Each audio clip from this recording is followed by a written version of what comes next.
Laporan itu bersifat berat sebelah serta tidak tepat daripada segi fakta dan situasi. Bukan hanya parti yang berada di beberapa kawasan PKPD tidak dibenarkan keluar dari kawasan selama tempoh kuarantin ditetapkan, rakyat tempatan turut sama perlu mematuhi arahan yang telah ditetapkan.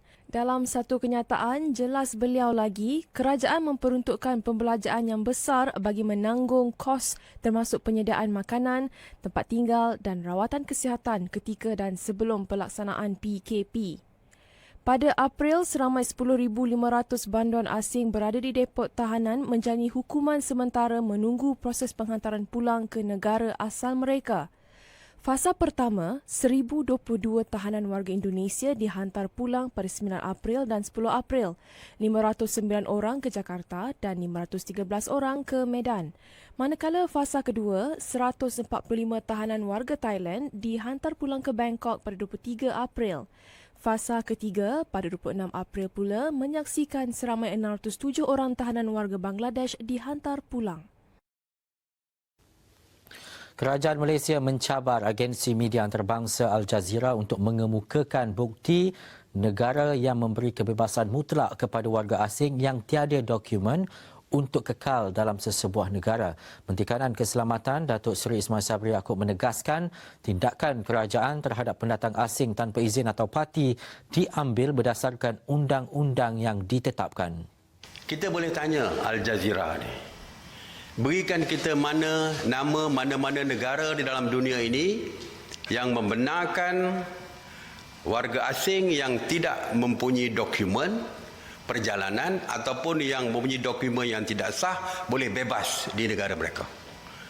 Saya cabar Al Jazeera tunjukkan negara mana yang memberikan kebebasan mutlak kepada yang tidak warga asing yang tidak berdokumen.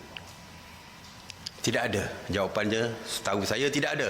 Tetapi mungkin Al Jazeera mempunyai senarai negara tersebut, silakan. Kerana setiap negara mempunyai akta immigration yang hampir sama, iaitu setiap warga asing yang masuk ke dalam negara kita, mesti negara mana-mana sekali, mesti mempunyai dokumen perjalanan yang sah. Yang tamat visa pun, kalau tamat visa, mereka terpaksa dikeluarkan. Jika tidak keluar, juga akan diambil tindakan di mana-mana negara di dalam dunia, termasuk negara di tempat Al Jazeera ada pun. Sebelum ini, laporan dokumentari Al Jazeera bertajuk Lock Up in Malaysia's Lockdown berdurasi 25 minit 50 saat mendakwa terdapat isu perkauman ketika mengendalikan pandemik COVID-19. Dalam pada itu, Ismail Sabri berkata tindakan media antarabangsa itu jelas tidak beretika dan berniat jahat untuk memburukkan Malaysia. Tuduhan yang dibuat itu adalah tidak wajar dan berniat tidak baik kerana menuduh secara membuta tuli.